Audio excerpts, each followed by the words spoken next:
Okay. Green Shepherds. Of course, you know, they, in verse 4 there, you know, they went, his brothers begged. You see, you know, we pray they begged for that part of the land. Of course, they knew, and then of course they explained to him, you know, what they were. He wanted to know what their trade was, and he explained to them. But it says, you know, that they begged for that piece of property there because they knew, of course, their brother had told them, you know, that's a good place for them to live in the delta there because of the grass. But I also want to make one more point about Pavo was that uh, when when he took him in, you know, he also gave him a wife. You know, so there again, it wasn't just any person. Joseph knew how to work, as shown by when he was in Potiphar's house. While he was in prison, as shown by when he interpreted the dream, as shown by his life giving out the grain. It showed wherever he went, that he kept God in the picture. And how do we know that he kept God in the picture?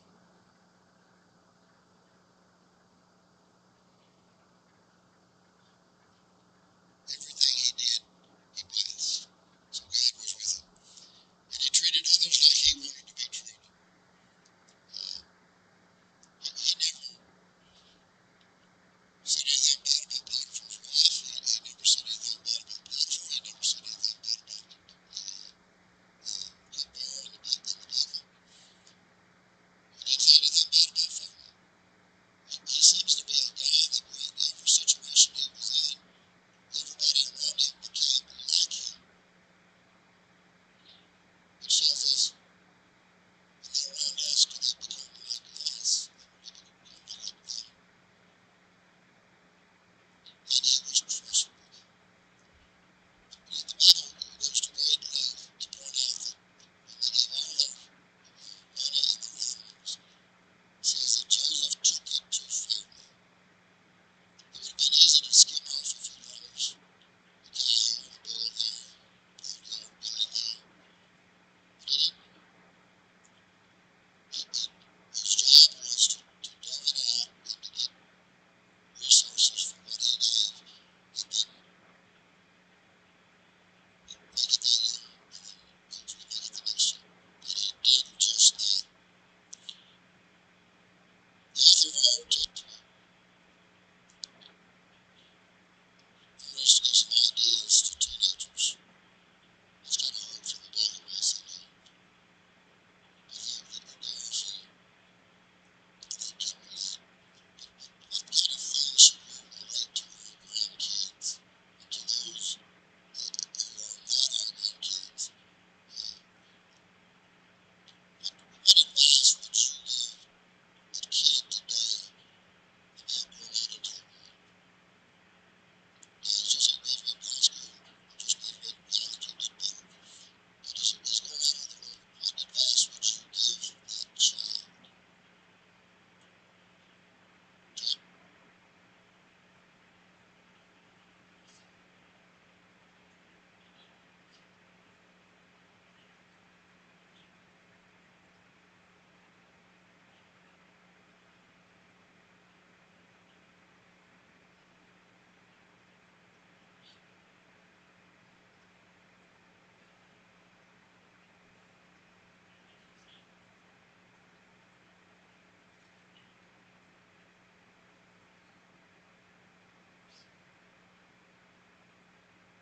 Very sad question.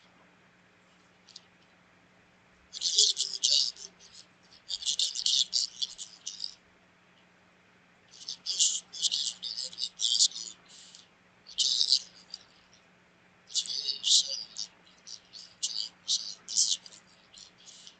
Or if they do, you find that they change later in life. But what is the first thing that you would tell a kid about getting employment down the road?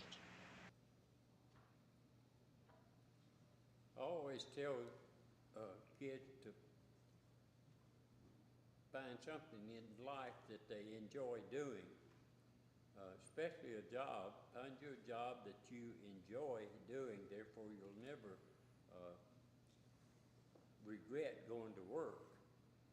But if you have a job that you don't like doing, then you are miserable every day. So to me, it was best advice I could give them is find something in this life that you enjoy doing and do that. You read my mind.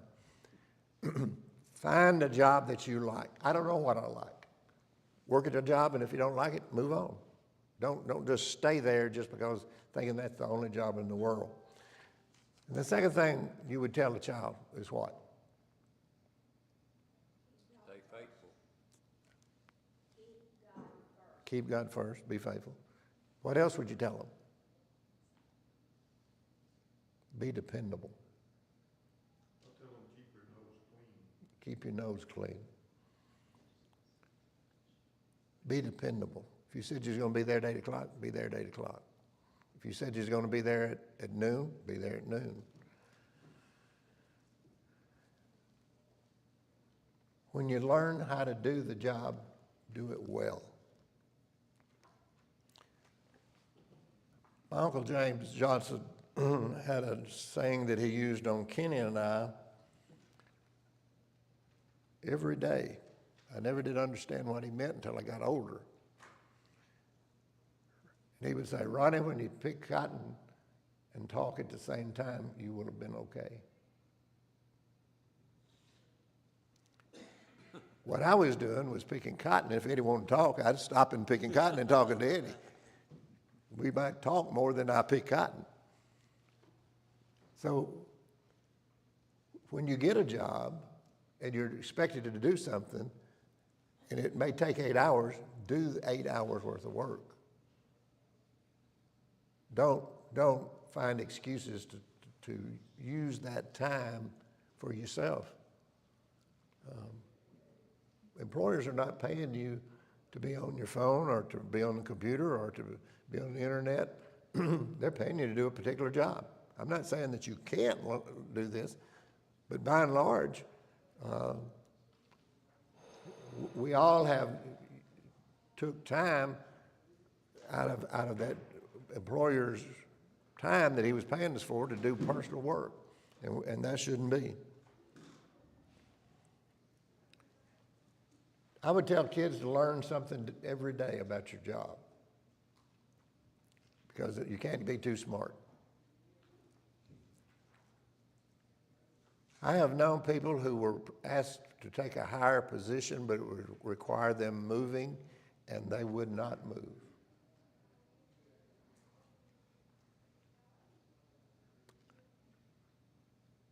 They would live in Middleton the rest of their life and maybe have potential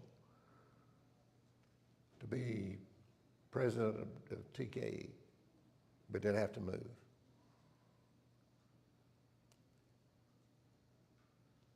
I've been seeing a lot of blank looks of people not agreeing with me, and that's fine.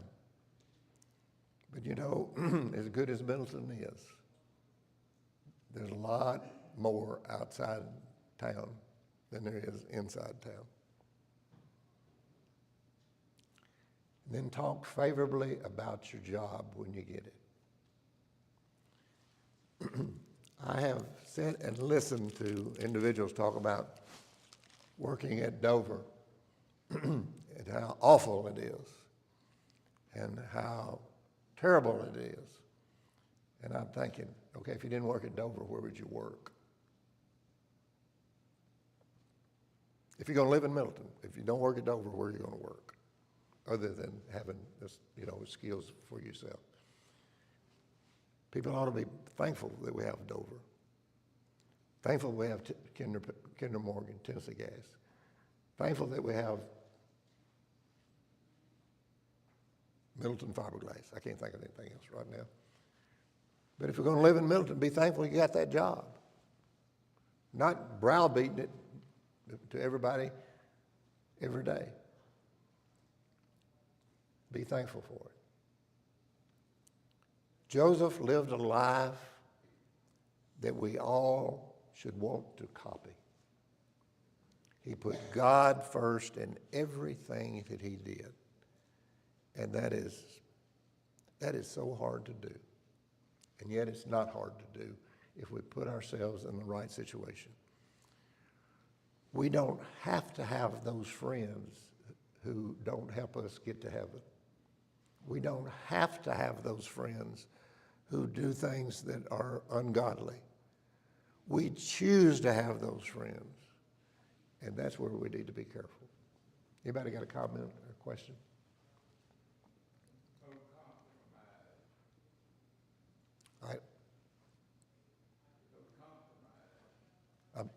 I just now figured out where it's coming from, Lynn. Don't compromise. Don't, okay? Don't compromise. Anyone else? Ronnie, it's hard to drive into these kids' minds and make them understand what part does versus you read in Colossians. If we could make that sink down into them and make them understand it and apply it to what they're doing, it says, and whatever you do, do it heartily as to the Lord, not to men, knowing that from the Lord you will receive the reward of the inheritance, for you serve the Lord Christ. You work for a company or somebody, and you have bosses, and you have to get along to listen to them and do what they tell you. But we're not going to receive the ultimate reward from them. You're going to receive it from Christ. And these kids today don't understand that. And that's our fault. It is our fault we have not taught them God's word, or we have not shown them in our lives God's word. Thank you.